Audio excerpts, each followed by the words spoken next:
The fluorescent lights hummed overhead in the Mississippi Bureau of Investigation's lab in Jackson, casting harsh shadows across Detective Sarah Mitchell's weathered face as she stared at the computer screen.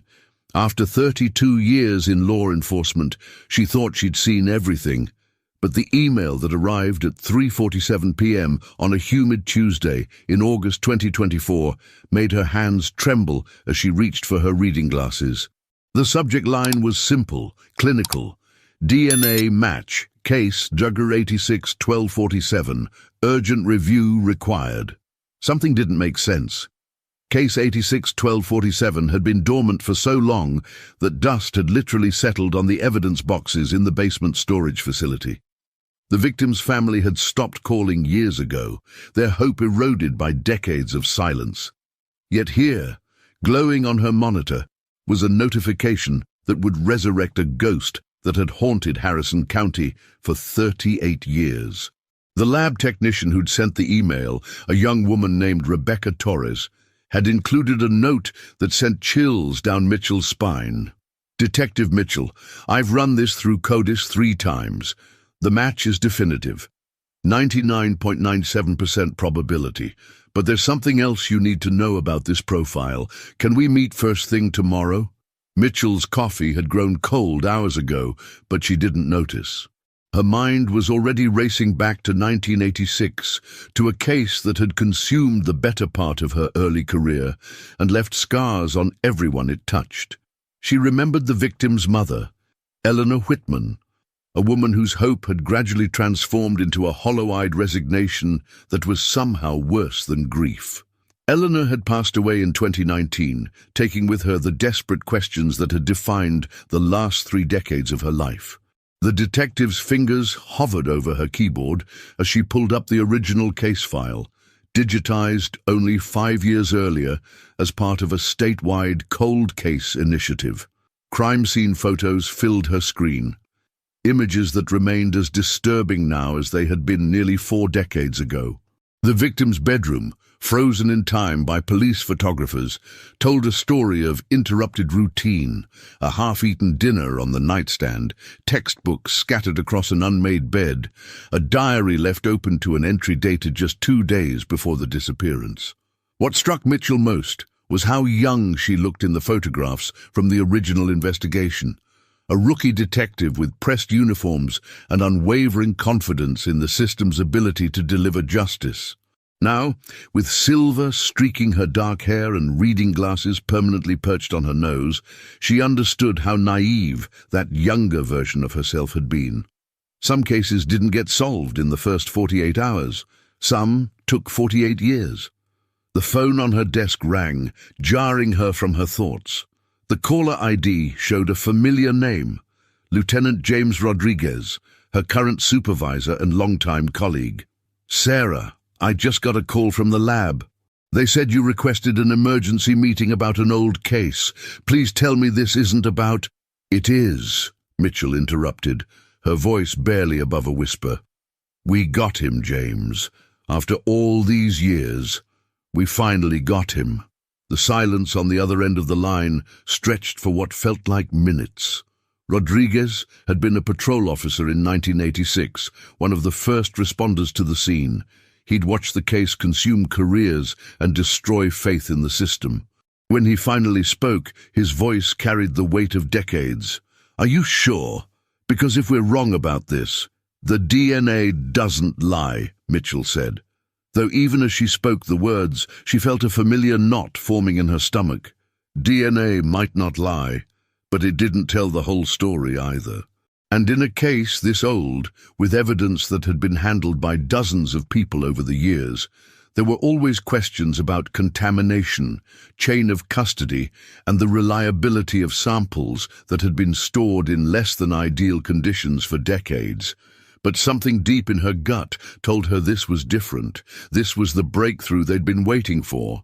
October 15, 1986, dawned crisp and clear in Biloxi, Mississippi, the kind of autumn morning that made residents forget about the brutal summer humidity that had finally broken just weeks before.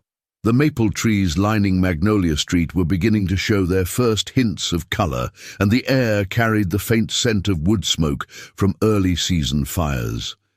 It was the kind of day that should have been unremarkable, the kind that fades from memory within hours of living it.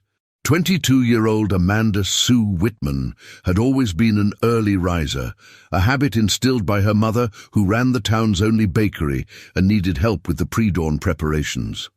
On that Tuesday morning, neighbors would later recall seeing Amanda's yellow Honda Civic backing out of the driveway of the small rental house she shared with her college roommate, just like every other morning for the past 3 years. She was pursuing her teaching degree at the University of Southern Mississippi's satellite campus, determined to return to Biloxi as an elementary school teacher, following in her mother's footsteps of serving the community that had raised her. Amanda was the kind of young woman small towns cherish, polite, hard-working, and genuinely invested in the welfare of others. She volunteered at the local animal shelter on weekends, helped her mother with the bakery during busy seasons, and had never missed a Sunday service at First Baptist Church, where she sang in the choir with a voice that could make hardened men weep during Amazing Grace. Her disappearance would shatter the comfortable illusion that terrible things happen somewhere else, to other people's children. The first sign something was wrong came at 4:30 p.m. when Amanda failed to show up for her student teaching assignment at Magnolia Elementary. Mrs. Helen Morrison, the veteran third-grade teacher who was supervising Amanda's practicum, waited 15 minutes before calling the main office. Amanda had never been late, not once in the 8 weeks since the semester began. She was the type of student who arrived 30 minutes early, using the extra time to help prepare materials and review lesson plans. By 6 p.m., when Amanda hadn't returned home or answered any of the increasingly frantic calls from her roommate, Jenny Patterson, panic began to set in. Jenny, a nursing student who shared Amanda's responsible nature, drove the route between their house and the elementary school 3 times, searching for any sign of the distinctive yellow Civic or evidence of an accident. The car was nowhere to be found. Eleanor Whitman received the call at 7:15 p.m., just as she was closing the bakery for the day. Jenny's voice was tight with controlled hysteria as she explained that Amanda hadn't come home, hadn't called, and wasn't answering her pager, a recent gift from her mother for emergencies. Eleanor's first instinct was to offer rational explanations. Maybe Amanda had gone to the library and lost track of time, or perhaps she'd stopped to help someone and forgotten to call. But as she spoke the words, Eleanor felt a cold dread settling in her chest, a mother's intuition that something was fundamentally wrong. The Biloxi Police Department, a modest force of 12 officers serving a population of just under 4,000, had handled their share of missing person reports over the years. Most involved teenagers who'd run off with boyfriends or elderly residents who'd wandered away from home. The desk sergeant who took Eleanor's report, a kind man named Bobby Hutchins, who'd known Amanda since she was in elementary school, tried to offer reassurance while filling out the paperwork.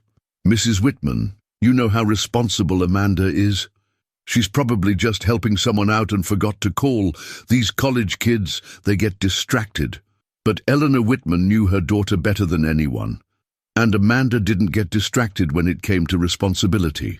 If she was going to be late, she called. If she changed plans, she left a note. Amanda lived her life with the kind of methodical consideration that made her an excellent student and would have made her an exceptional teacher. As darkness fell over Biloxi that October evening, search parties began forming spontaneously. Neighbors who had watched Amanda grow up, church members who had heard her sing every Sunday for years, and fellow students who respected her dedication all gathered at the police station. The yellow Civic became the focus of the initial search. Surely someone had seen it. Surely there was a logical explanation that would emerge with daylight and clear thinking. But as the hours stretched into the early morning of October 16th and Amanda's car remained missing, the comfortable certainty of small-town life began to crack. By dawn, everyone involved understood they were no longer looking for a young woman who had simply lost track of time. They were searching for someone who had vanished without a trace, leaving behind only questions that would haunt them for decades to come. Sheriff Tom Bradley had been elected to serve Harrison County for exactly 18 months when the call came in about Amanda Whitman's disappearance. At 52, Bradley was a Vietnam veteran who had returned to Mississippi with the intention of keeping the peace in a place where the most serious crimes typically involved bar fights and domestic disputes that could be resolved with a firm word and maybe a night in the county jail to cool off. He had campaigned on a platform of community policing and fiscal responsibility, never imagining he would face a case that would test every resource his small department possessed. The Harrison County Sheriff's Department operated out of a converted two-story house on the outskirts of Biloxi, its peeling white paint and creaking wooden floors a testament to decades of deferred maintenance and tight budgets.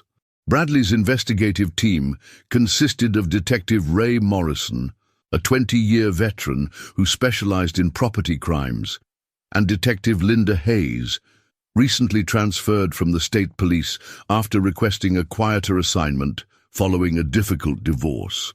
Neither had experience with a major missing person case, let alone one that would quickly evolve into something far more sinister.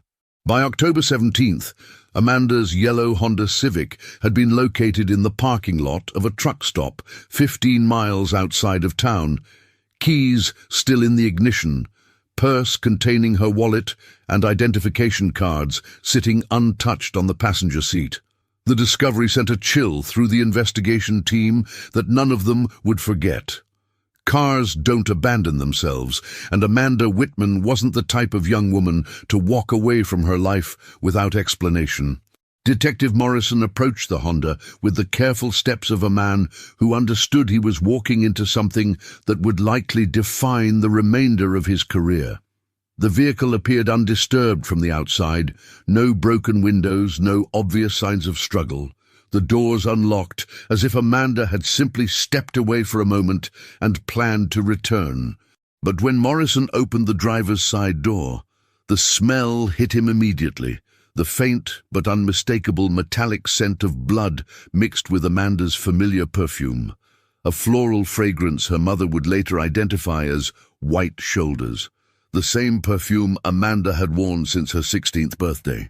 The crime scene technician, a young man named David Chen, who had been with the state lab for less than 2 years, photographed every inch of the vehicle's interior with the methodical precision of someone who understood the gravity of documenting evidence that might be scrutinized for years to come.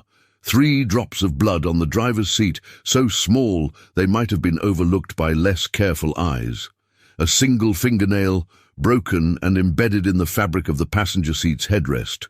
Most disturbing of all, Amanda's class ring, a treasured gift from her grandmother, found wedged between the seat cushions as if it had been torn from her finger during a struggle.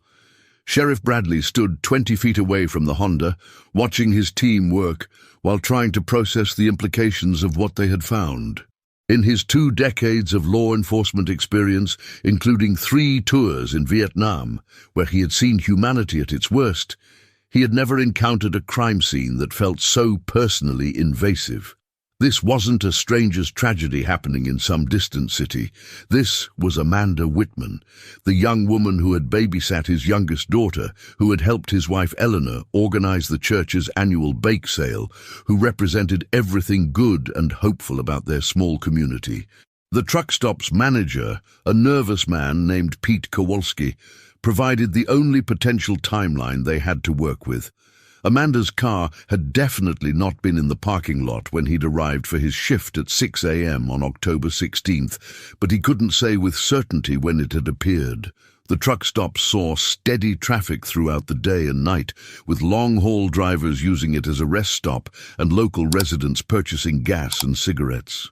Dozens of people could have seen the Honda appear, But in the chaos of a busy truck stop, most customers focused on their own business and paid little attention to parked vehicles. Detective Hayes took on the heartbreaking task of interviewing Amanda's family and friends, searching for any detail that might explain why someone would want to harm a young woman who seemed to have no enemies, and whose biggest transgression appeared to be occasionally arriving 5 minutes late to church choir practice. Amanda Whitman sat in the sheriff's department's cramped interview room, her hands shaking as she answered questions about Amanda's routine, her relationships, her fears and hopes for the future. The investigation consumed the department's limited resources within days. Bradley found himself authorizing overtime he couldn't afford, calling in favors from neighboring jurisdictions, and watching his officers work 18-hour shifts fueled by coffee and the desperate hope that the next interview, the next piece of evidence, would provide the breakthrough they needed. The state police offered assistance, but their resources were stretched thin across Mississippi's rural counties, and the reality was that Harrison County was largely on its own. As October faded into November and Amanda's disappearance stretched from days into weeks, the investigation began to take on the grim characteristics of a case that might never be solved. The first suspect emerged from Amanda's own social circle, a development that sent shockwaves through the tight-knit community of Biloxi. Marcus Thompson, a 24-year-old mechanic who had dated Amanda briefly during her sophomore year of college, became the focus of intense scrutiny when several witnesses reported seeing him at Rosie's diner on the morning of Amanda's disappearance, acting nervous and asking unusual questions about Amanda's schedule. The relationship had ended amicably 8 months earlier, but Detective Morrison discovered that Marcus had been calling Amanda regularly in the weeks leading up to her disappearance, conversations that her roommate Jenny described as persistent and a little desperate. Marcus lived alone in a trailer on the outskirts of town, a cramped space that reflected the struggles of a young man trying to make ends meet on a mechanic's salary while supporting his ailing mother. When detectives arrived to question him on November 3rd, they found a man whose nervous energy and inability to maintain eye contact immediately triggered their investigative instincts. Marcus claimed he had been working on a transmission repair job on the day Amanda disappeared, but when pressed for details, his story began to unravel in ways that made Detective Hayes's pulse quicken, with the possibility of a breakthrough. The alibi Marcus provided, that he had spent the entire day of October 15th at Patterson's auto shop working on a customer's truck, seemed solid until Detective Morrison spoke with the shop owner, Earl Patterson. Patterson remembered Marcus coming in that morning, but he also recalled sending him home around noon due to a shortage of work. "Slow day," Patterson explained, his weathered hands fidgeting with a wrench as he spoke. "Told Marcus he could take the afternoon off, maybe catch up on some personal business." The discrepancy gave investigators 4 unaccounted hours that perfectly aligned with Amanda's disappearance timeline.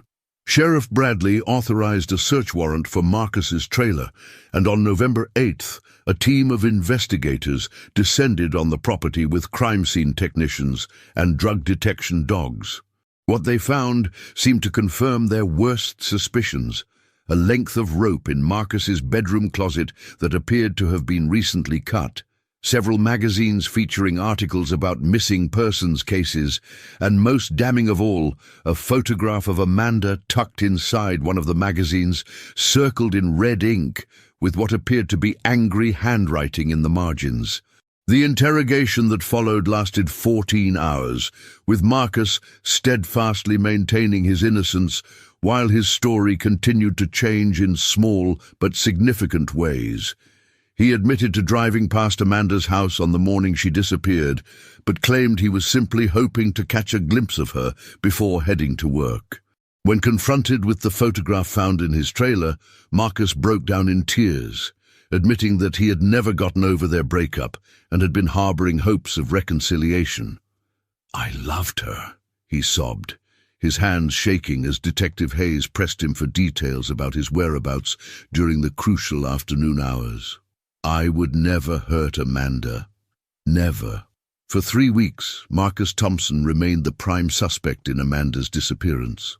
The local newspaper, the Harrison County Herald, ran daily updates on the investigation, and public opinion quickly turned against the young mechanic. His mother received threatening phone calls, his employer terminated his position, and Marcus found himself essentially under house arrest due to the hostility he faced whenever he appeared in public. Sheriff Bradley felt the pressure mounting from the community to make an arrest, but something about Marcus's denials felt genuine, even as the circumstantial evidence continued to mount. The case against Marcus collapsed on November 29th, when Detective Hayes discovered a crucial piece of information that had been overlooked in the initial investigation. The photograph of Amanda found in Marcus's trailer had been torn from the Harrison County High School yearbook, and the angry handwriting in the margins turned out to be Marcus's frustrated attempts to compose a letter asking Amanda for a second chance at their relationship. More importantly, the rope found in his closet was identified by forensic analysis as a standard hardware store variety that showed no evidence of recent use and didn't match fibers found in Amanda's car. But the final blow to the case against Marcus came from an unexpected source, Amanda's own diary, which investigators had initially overlooked due to its mundane entries about classes and family obligations.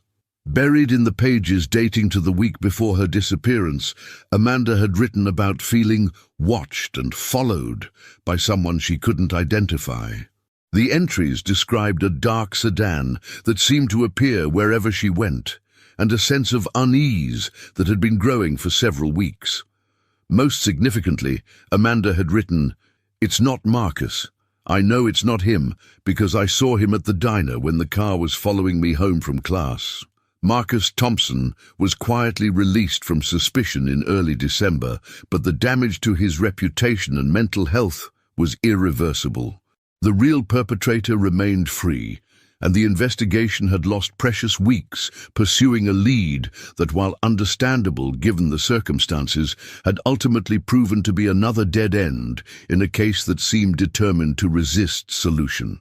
The failure of the Marcus Thompson lead left the investigative team demoralized and facing the growing realization that Amanda's disappearance might be the work of someone far more cunning than they had initially imagined. Detective Ray Morrison never intended to let Amanda Whitman's case consume his life, but by the spring of 1987, 6 months after her disappearance, the investigation had become more than a professional obligation.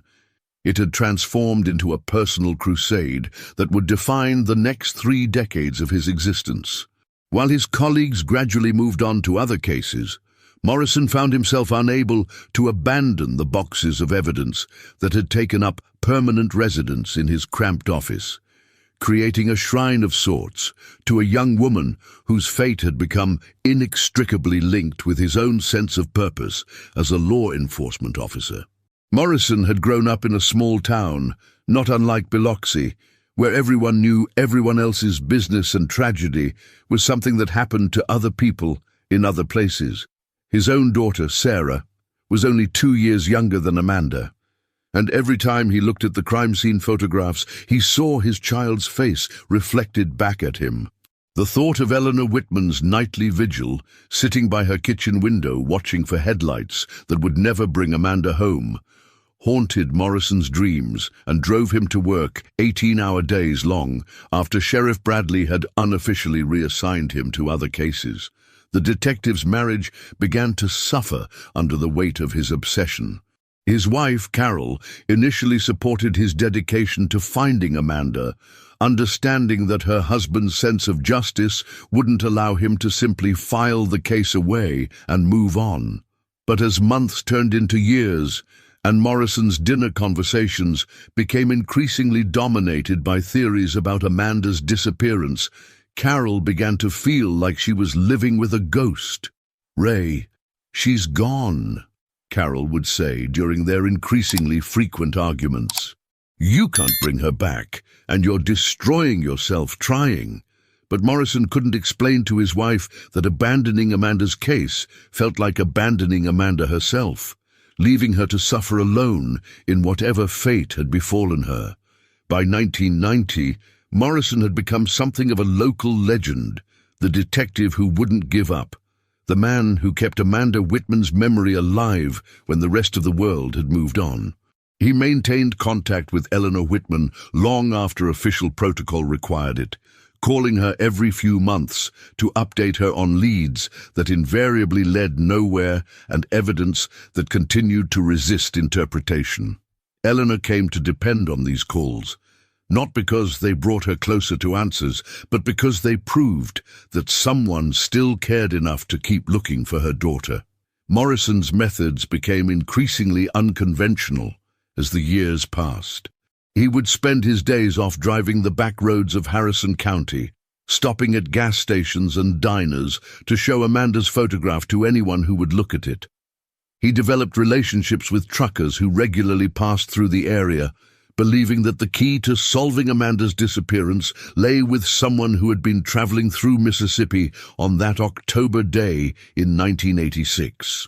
His car's glove compartment contained dozens of business cards from long-haul drivers who had promised to keep Amanda's picture on their dashboards and call if they ever saw or heard anything that might be relevant. The detective's personal life suffered irreparable damage in pursuit of his quixotic quest. Carol filed for divorce in 1993, citing emotional abandonment and Morrison's inability to function as a husband and father while maintaining his obsession with a case that seemed determined to remain unsolved. The divorce proceedings were contentious, with Carol's attorney arguing that Morrison's fixation on Amanda Whitman had rendered him incapable of providing emotional support to his own family. Morrison didn't contest the divorce, understanding on some level that his wife deserved better than a man who had given his heart to a ghost. His daughter Sarah, now in college, began avoiding his phone calls and eventually cut off contact entirely, unable to compete with a missing woman for her father's attention. Morrison would later describe this as the most devastating consequence of his pursuit of justice for Amanda, losing his own daughter while trying to bring someone else's daughter home. But even this profound personal loss couldn't shake his determination to solve the case that had become the organizing principle of his existence. As the 1990s progressed, Morrison's colleagues began to view him with a mixture of admiration and pity. They respected his dedication, but worried about his mental health, watching as he grew increasingly isolated and seemingly incapable of forming relationships with anyone who couldn't contribute to his investigation. Sheriff Bradley, who had retired in 1994, occasionally stopped by the department to check on Morrison, finding him hunched over case files at all hours, surrounded by coffee cups and the accumulated detritus of a man who had forgotten how to live any life other than the one devoted to finding Amanda Whitman. The arrival of DNA testing technology in the mid-1990s felt like salvation to Detective Morrison, who had spent nearly a decade watching promising leads evaporate due to the limitations of traditional forensic science.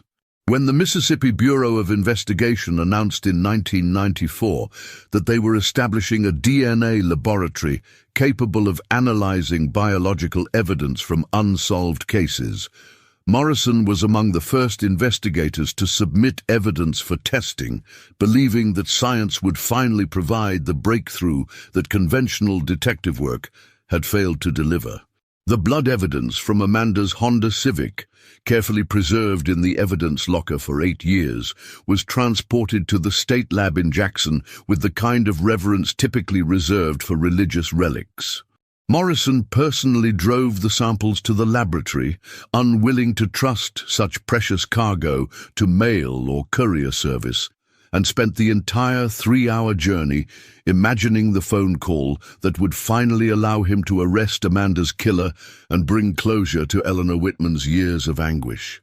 "Doctor, Patricia Williams, the forensic scientist assigned to Amanda's case, was a recent graduate of the FBI's Forensic DNA Training Program and understood the weight of expectation that accompanied cold case evidence. She had seen the hope in investigators' eyes when they submitted decade-old samples, and she had also witnessed their devastation when testing revealed that evidence had degraded beyond usefulness or failed to produce actionable results. The blood from Amanda's car represented one of her first major cases, and Dr. Williams approached the analysis with the methodical precision of someone who understood that careers and lives hung in the balance of her work. The initial results were both promising and frustrating in equal measure. The blood evidence yielded a partial DNA profile that was clearly not Amanda's, confirming Morrison's long-held belief that her disappearance had been the result of foul play rather than a voluntary departure. But the profile was incomplete, missing crucial markers that would be necessary for a definitive match to a suspect. Dr. Williams explained to Morrison that the degraded nature of the sample, combined with the primitive preservation methods available in 1986, had resulted in a genetic fingerprint that was scientifically valid but legally insufficient for prosecution purposes. Morrison's excitement at finally having scientific evidence of Amanda's attacker was tempered by the reality that DNA evidence was only useful if investigators had a suspect to compare it against. The partial profile was entered into the FBI's Combined DNA Index system, known as CODIS, when it became operational in 1998, but no matches appeared. The killer's genetic signature existed in a database that contained thousands of profiles, but he remained anonymous, a collection of chromosomal markers without a name or face. The detective's faith in DNA technology led him to resubmit evidence for testing multiple times as the science improved throughout the late 1990s and early 2000s. Each advancement in forensic capability raised hopes that had been dashed so many times that Morrison had learned to temper his optimism with the hard-earned wisdom of experience. New testing methods occasionally yielded additional genetic markers, slowly building a more complete profile of Amanda's attacker, but the fundamental problem remained unchanged. They knew who they were looking for on a molecular level, but had no idea who that person actually was. The frustration of having DNA evidence that couldn't be matched to a suspect was particularly acute for Morrison, who had spent years developing theories about Amanda's killer based on behavioral analysis and witness statements. The partial DNA profile eliminated several potential suspects who had attracted investigative attention over the years, including a drifter who had been arrested for similar crimes in neighboring states and a local man whose suspicious behavior immediately after Amanda's disappearance had made him a person of interest.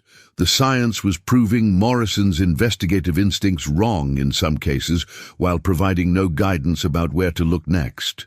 Eleanor Whitman's reaction to the DNA developments reflected the complex emotions that accompanied every breakthrough in her daughter's case. She was grateful that science had confirmed her long-held belief that Amanda had been the victim of violence, rather than someone who had simply chosen to disappear. But the knowledge that her daughter's killer's genetic signature was sitting in a computer database, unmatched and seemingly unmatchable, added a new dimension to her grief. The killer was out there somewhere, carrying on with his life, while Amanda's remained frozen in time at age 22. By 2005, nearly 20 years after Amanda's disappearance, the DNA evidence had become both Morrison's greatest hope and his most bitter disappointment. The technology that had promised to revolutionize criminal investigations had indeed provided crucial evidence, but that evidence remained as frustratingly elusive as Amanda herself. Present but unreachable, scientifically certain but practically useless, a genetic ghost that haunted the case files without providing the resolution that everyone involved so desperately needed. Detective Ray Morrison was 63 years old and 3 months away from mandatory retirement when the Mississippi Bureau of Investigation announced the formation of a dedicated cold case unit in 2018. The initiative, funded by a federal grant and staffed with experienced investigators specifically trained in advanced forensic techniques, represented the kind of systematic approach to unsolved crimes that Morrison had dreamed about for decades. When Lieutenant Sarah Mitchell, the unit's commanding officer, called to inform him that Amanda Whitman's case had been selected for priority review, Morrison felt something he hadn't experienced in years. Genuine hope, tempered by the hard-earned wisdom of 3 decades spent chasing ghosts. The cold case unit operated out of a modern facility in Jackson, equipped with digital case management systems, advanced forensic laboratories, and most importantly, investigators who weren't burdened by the emotional baggage that had accumulated around cases like Amanda's over the years. Lieutenant Mitchell, a veteran detective with 20 years of experience in major crimes, had specifically requested assignment to cold cases after watching too many families live in perpetual limbo, never knowing what had happened to their loved ones. Mitchell's first meeting with Morrison took place in a sterile conference room that felt nothing like the cramped, cluttered office where he had spent 32 years pursuing Amanda's killer. She spread the case files across a polished oak table with the methodical precision of someone who had learned to approach old evidence with fresh eyes, unencumbered by the assumptions and theories that had guided previous investigations. Morrison watched her work, noting how she examined crime scene photographs without the emotional weight that still hit him like a physical blow every time he looked at Amanda's abandoned Honda. The lieutenant's initial assessment was both encouraging and sobering. "Detective Morrison," she said, her voice carrying the authority of someone who had seen similar cases resolved through persistence and modern technology, "you did exceptional work under very difficult circumstances. The evidence you preserved, the witness statements you collected, the timeline you established, all of that provides us with a solid foundation. But I need you to understand that we're going to approach this case as if we're seeing it for the first time." Mitchell's team included Detective James Rodriguez, a specialist in genetic genealogy, who had successfully used DNA databases to solve 12 cold cases in the previous 2 years, and Detective Karen Wu, a behavioral analyst whose expertise in victimology had helped identify patterns that traditional investigations had missed.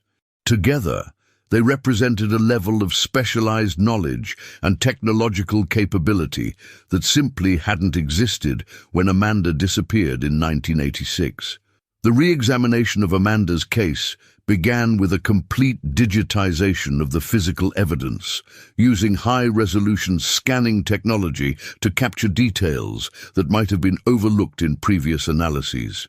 Crime scene photographs were enhanced using software that could reveal patterns and details invisible to the naked eye, while witness statements were fed into databases that could identify inconsistencies and connections across multiple cases. The thoroughness of the process both impressed and intimidated Morrison, who realized that his decades of investigation had barely scratched the surface of what was possible with modern forensic science. Detective Rodriguez's expertise in genetic genealogy represented the most promising avenue for breakthrough. The partial DNA profile that had frustrated investigators for 20 years could now be compared against consumer genetic databases containing millions of profiles from people who had submitted their DNA for ancestry research. The process was complex and time-consuming, requiring sophisticated software to identify potential familial connections and construct family trees that might lead to Amanda's killer. But it had already proven successful in cases that had seemed hopeless just a few years earlier. The emotional toll of reopening Amanda's case was something Morrison hadn't fully anticipated. Eleanor Whitman had passed away in 2019, taking with her 33 years of hope and heartbreak, but Amanda's sister Rebecca had maintained contact with Morrison over the years and was eager to cooperate with the new investigation. Rebecca, now 48 and a mother of 3, had built her adult life around the absence of her sister, never quite able to move forward while Amanda's fate remained unknown. As the cold case unit began their systematic review of 3 decades of evidence, Morrison found himself in the unfamiliar position of being a witness to his own investigation rather than its driving force. The detectives treated him with the respect due to a veteran investigator, but they also maintained the professional distance necessary to avoid being influenced by his theories and assumptions. Watching them work, Morrison began to understand both the strengths and limitations of his own decades-long pursuit of Amanda's killer. The unit's initial findings confirmed what Morrison had long suspected. Amanda's disappearance was not a random crime of opportunity, but a carefully planned abduction carried out by someone who had been watching her for an extended period. The dark sedan mentioned in her diary entries, the timing of her disappearance, and the location where her car was found, all suggested a level of premeditation that indicated her killer was likely someone with local knowledge and possibly previous experience with similar crimes. The call came at 6:47 a.m. on a Tuesday morning in August 2024, jarring Detective Sarah Mitchell from the deep sleep that had eluded her for weeks as the Amanda Whitman investigation consumed increasingly longer hours of her days and nights. The voice on the other end belonged to Dr. Rebecca Torres, the forensic geneticist whose painstaking work with genetic genealogy databases had become the investigation's last, best hope for identifying Amanda's killer after 38 years of dead ends and false leads. "Lieutenant Mitchell," Dr. Torres said, her voice tight with controlled excitement, "I need you to come to the lab immediately. We have a match." The words that Mitchell had hoped to hear for 6 years of cold casework hit her with an unexpected physical force, causing her hands to tremble as she reached for her service weapon and badge. After decades of disappointment, the possibility of finally identifying Amanda's killer felt almost too significant to process. The drive to the Mississippi Bureau of Investigation's laboratory in Jackson normally took Mitchell 45 minutes, but she made it in 32, her mind racing through the implications of what Dr. Torres had discovered. The genetic genealogy process had been ongoing for 18 months, with Dr. Torres methodically constructing family trees from the partial DNA profile found in Amanda's Honda Civic, searching for connections that might lead to a name and address for the man whose genetic signature had haunted the case for nearly 4 decades. Dr. Torres was waiting in the laboratory's conference room, surrounded by computer monitors displaying complex genetic charts and family trees that looked like sprawling spiderwebs of human connection. Her normally composed demeanor showed cracks of excitement that she was struggling to contain as she gestured for Mitchell to sit down. "Lieutenant, what I'm about to show you is going to fundamentally change this investigation. The match we found through genetic genealogy led us to a suspect who was never on your radar. And the family tree displayed on the main monitor traced the killer's genetic lineage through 4 generations of Mississippi families, with branches extending into Alabama and Louisiana. Dr.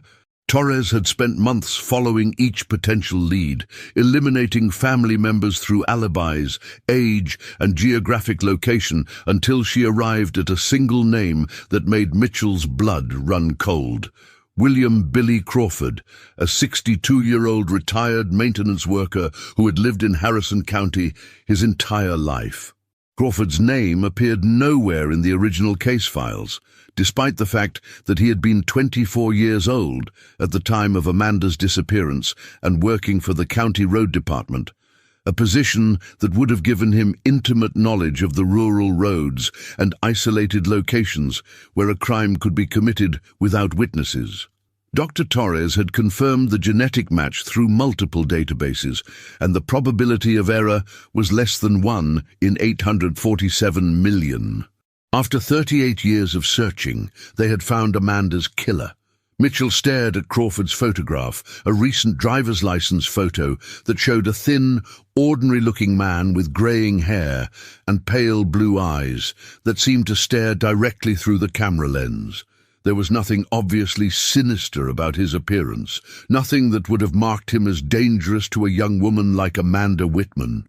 He looked like thousands of other middle-aged men in rural Mississippi, unremarkable and easily forgettable, which might have been exactly what had allowed him to avoid suspicion for nearly 4 decades. The lieutenant's first call was to Detective Rodriguez, who had been working parallel investigations into similar unsolved cases from the same time period. When she told him about Crawford, Rodriguez was quiet for a long moment before responding with words that sent chills down Mitchell's spine. "Sarah, I think we may have a serial killer on our hands. The timeline and methodology match at least 3 other unsolved disappearances from the late 1980s, all young women, all found in similar circumstances. Crawford's background check revealed a man who had lived an outwardly normal life while possibly harboring the darkest of secrets. He had been married for 34 years to a woman named Dorothy, had 2 adult children who lived out of state, and had worked steady employment in various manual labor positions throughout his adult life. He had no criminal record beyond a few traffic violations, had never been arrested, and had successfully maintained the facade of respectability that had allowed him to hide in plain sight for decades. But as Mitchell dug deeper into Crawford's history, disturbing patterns began to emerge.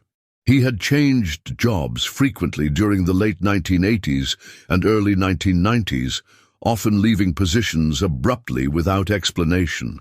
His employment records showed gaps that corresponded with the timeframes of several unsolved disappearances across Mississippi and Alabama. Most significantly, Crawford had worked for a landscaping company that maintained the grounds at the truck stop where Amanda's car had been found, giving him intimate knowledge of the location and its patterns of activity. The genetic match had provided the breakthrough that 3 decades of traditional investigation had failed to achieve, but it also raised profound questions about how many other victims Crawford might have claimed during his years of freedom.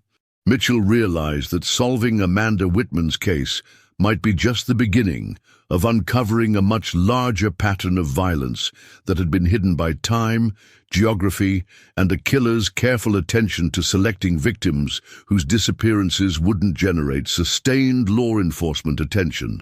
As she prepared to obtain arrest and search warrants for William Crawford, Mitchell felt the weight of 38 years of grief and frustration pressing down on her shoulders.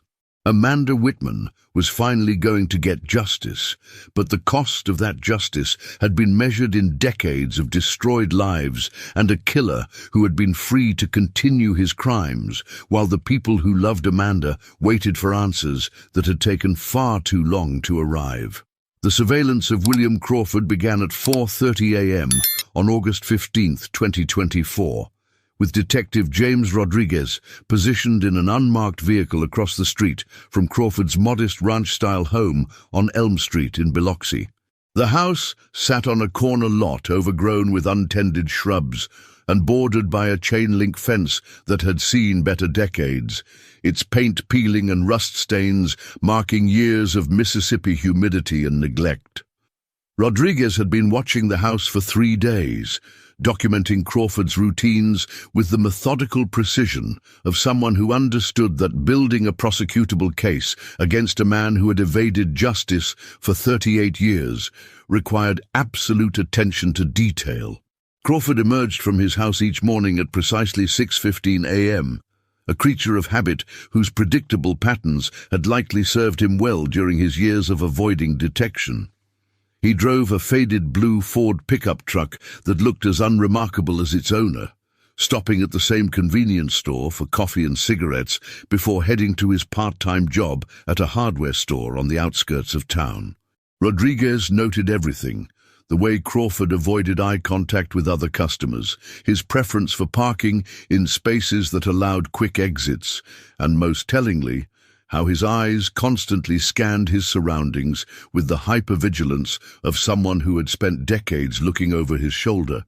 Lieutenant Mitchell spent those same 3 days building the legal framework that would be necessary to bring Crawford to trial.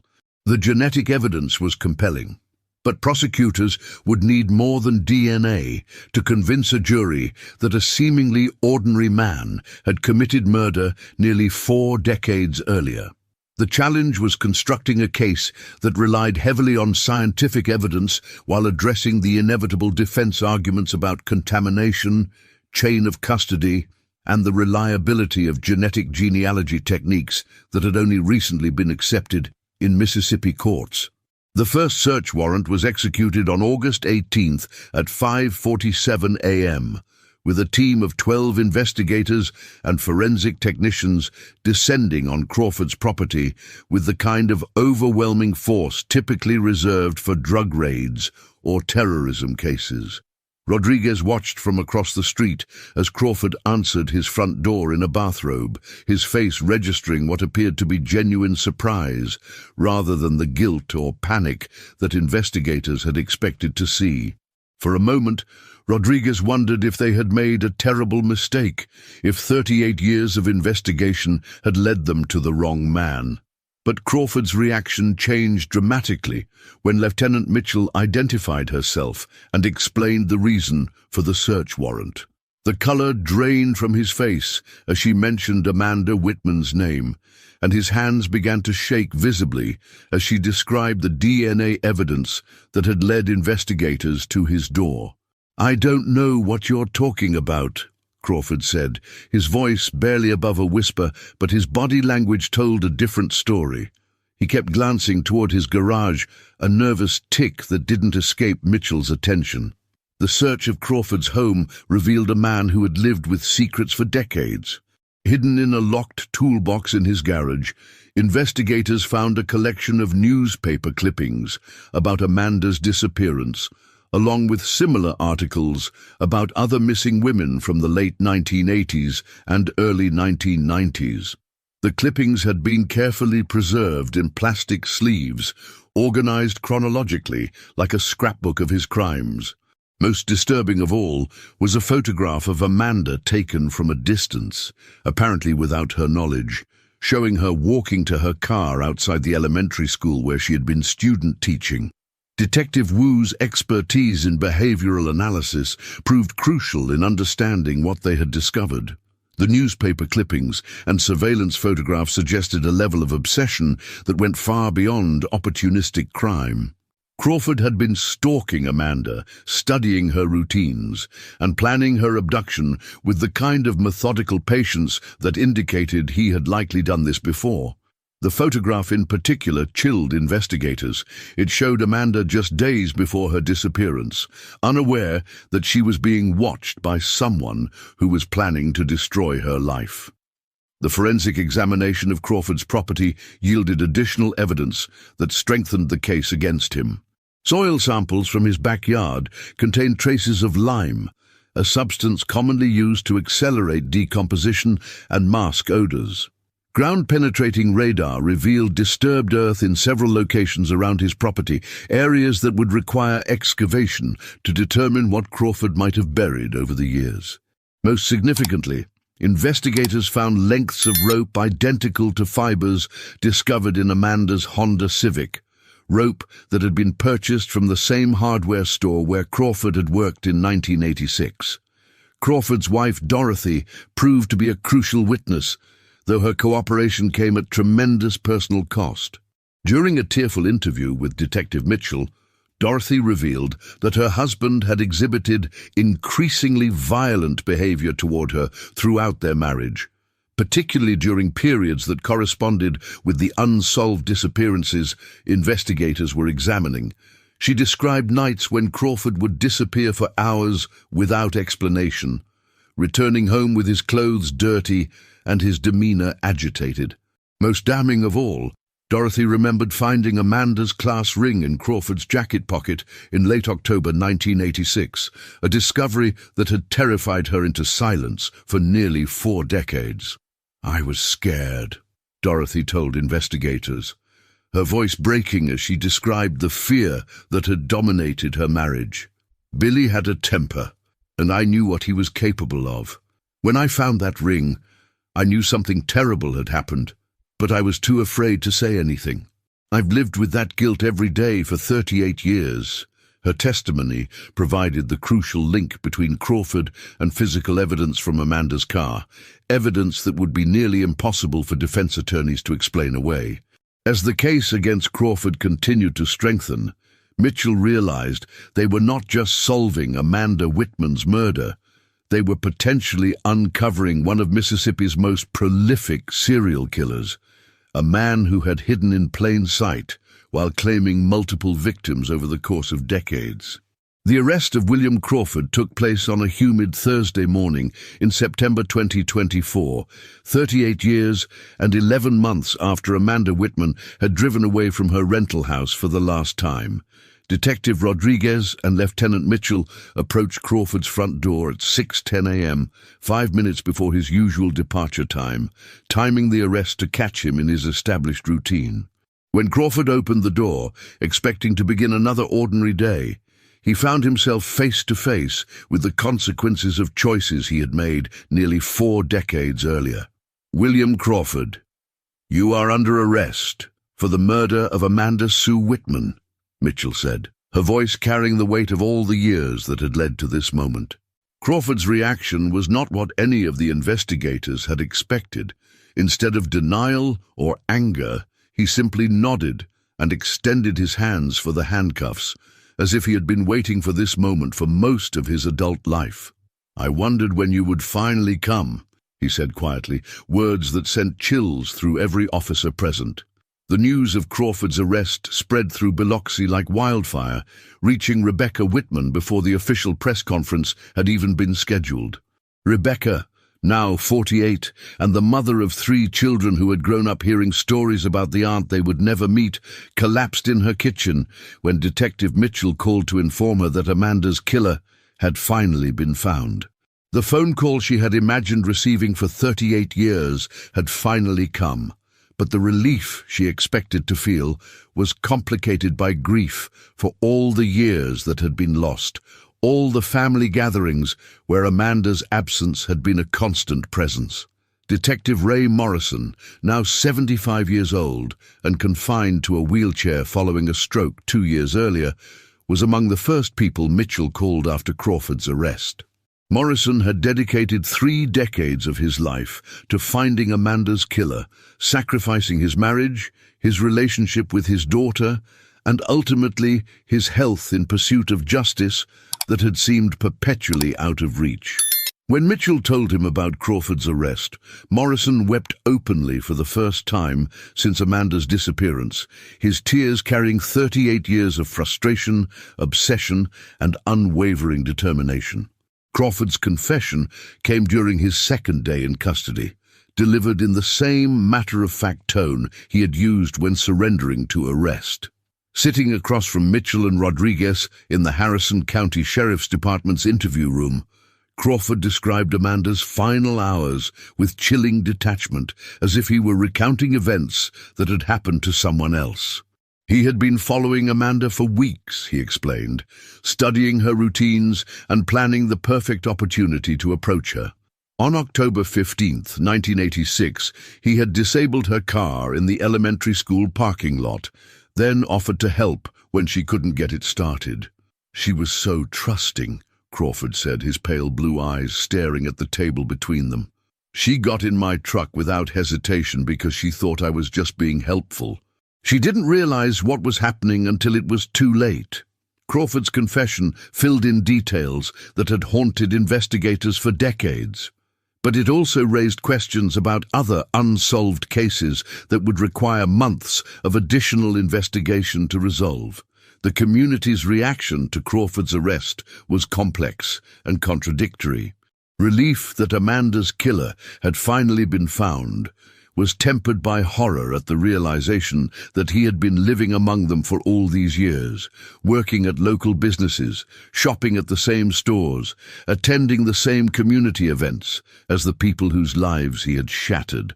Dorothy Crawford became an object of both sympathy and suspicion, with some residents wondering how she could have lived with a killer for 34 years without knowing his true nature.